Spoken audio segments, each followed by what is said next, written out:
Hey guys, this is Echo Soundworks, and you are checking out a mixing tip and trick tutorial video on ADSR. So I have Logic open, and we're going to be using a really effective but simple mixing and production hack.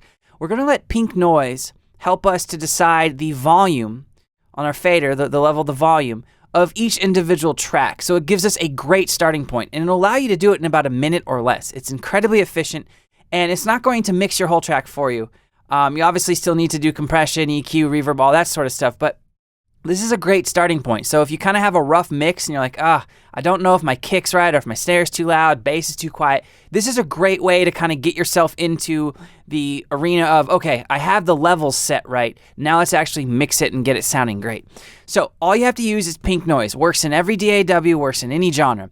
The reason why pink noise works for this is because of how the spectrum of pink noise just exists. So versus other broadband noises like white noise, for instance, pink noise has it has a very similar, almost constant amount of energy per octave, right? So if you load in a like a reference track that you're like a professionally mixed and mastered reference track, and look on a spectrum analyzer of the frequencies, it'll usually have a slight bump in the low end and then kind of tail down as it gets higher. Well, you'll notice that if you compare that to pink noise, it'll be doing a very similar thing.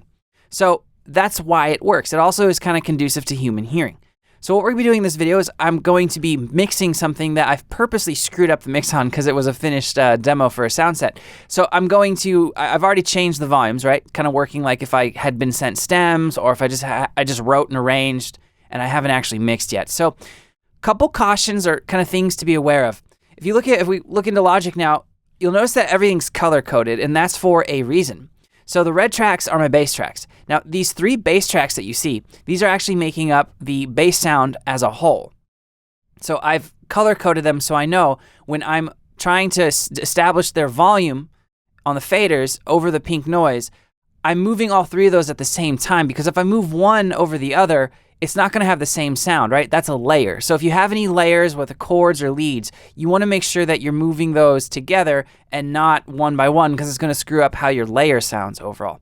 Now, next thing you need to kind of be aware of is it's better to make sure you leave yourself a lot of headroom. So don't have your pink noise, and I have multiple pink noise tracks set up right here, just because it'll be easier for me to see in the mixer. You don't have to do that. It's just easier for me in Logic. But you'll notice that I have the volume set in the output set in the pink noise generator, so it's about -12, -13 decibels. That allows room on my my master. If I had the pink noise at 0, or like coming in at like -2 dB, I'd be clipping. It'd be a mess. Now, third thing you should be aware of is try to do this in mono and before you have a lot of send effects and reverb and delays and all that. It's a little bit easier to hear, but I've already done that, so these have some effects. But I am going to make sure that the mix is playing back in mono, and I'm using just isotope ozone 8 to sum everything to mono because it's easier to hear. You're just listening for the volume and the loudness. You don't care about the stereo, imaging and all that sort of stuff. So let's check it out. All right, so we're just in Logic right now. No more of my face, and we're gonna start with the drums. So I'm going to mute all the other elements of the drums here. I'm gonna make sure that these are organized as they need to be. So those don't really happen in the drop. So I want to make sure I'm not dealing with empty tracks right now.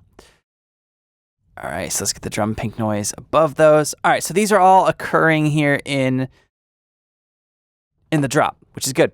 So it's just these drums essentially right there. So what I'm going to do first is I'm going to mute everything except the drums. Now this track right here has the test oscillator on it. If you guys are like, what's that? Especially if you use Logic, it's under the utility menu. If you go to utility test oscillator, it looks like this. You can have it generate white noise, pink noise, and a couple waveforms. So it's going to be a little bit annoying, but it works. So we're going to start with the kick. So right now, if we mute make sure the drum pink noise is muted. Right, I purposely have the kick really high so you can see how well this works. So our drum mix kind of sounds like crap right now. And my track is in mono right now because of ozone 8. Right, so there's some stuff way too loud, way too quiet, etc. So I'm going to open the mixer, and we're going to mute everything that's not the kick. And over here is my drum pink noise. I'm going to turn it on, and we're going to just mix. I'm going to solo those 2 tracks. So we'll solo my voice, and I will go back and we're going to solo the kick as well, just so we can. So if I need to talk over the track, we can. So here's the pink noise, and as soon as I hit solo, we're going to hear it.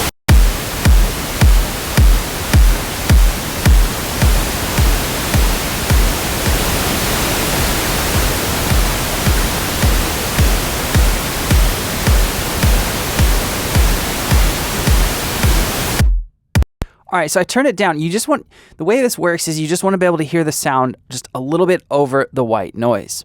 So let's solo that again.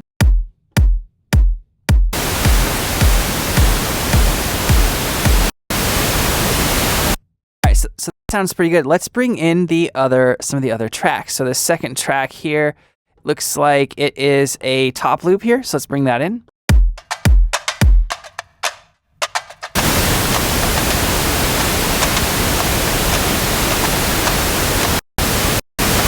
All right, so that one was pretty easy. Let's bring in the next track, which is a clap. So let's unmute and do it.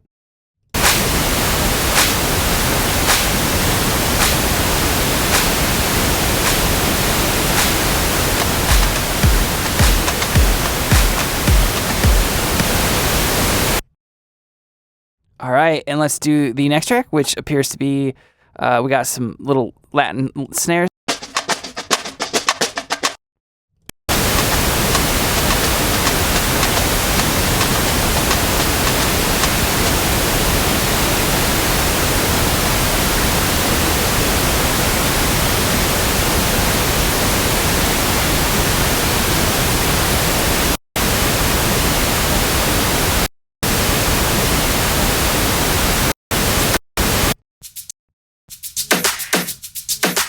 All right, so we have shakers, and then we have the kind of the top loops here. So let's bring in the noise.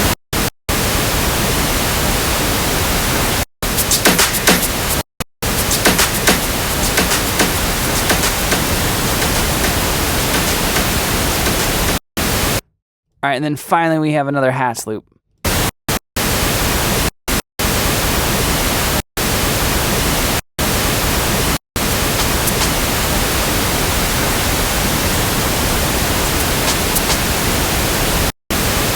All right, let's turn off that pink noise because that's probably getting pretty annoying. So let's listen to how this sounds. So here, let's solo.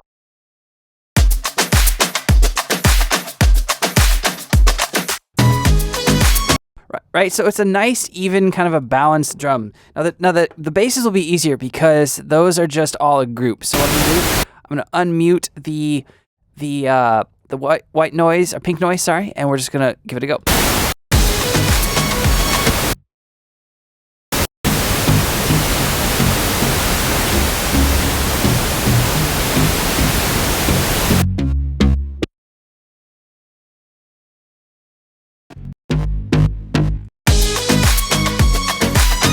All right, so that was pretty easy. Next up is the chord section, so same thing.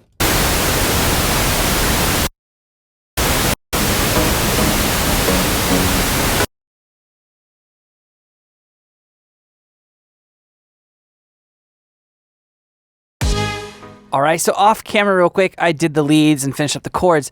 It's the same process, didn't want to take time doing it, but here's our mix right now in mono. And let's go into Ozone 8 here, and we will remove the processing that's letting us monitor in mono. So here's our stereo mix.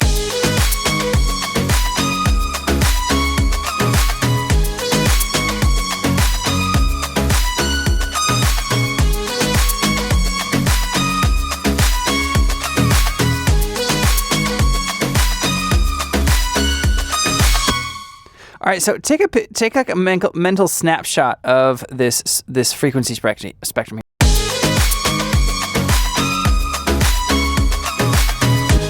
Now at the same, let's not play the music. Let's just play the pink noise through our master, which will go through Ozone.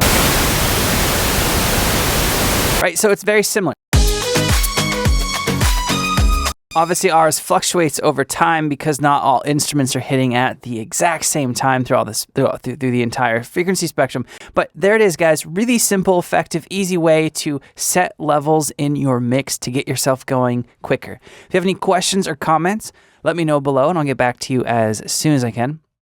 Like I said at the beginning of the video, I'm Echo Soundworks. Thank you so much for watching, guys. I'll see you next time.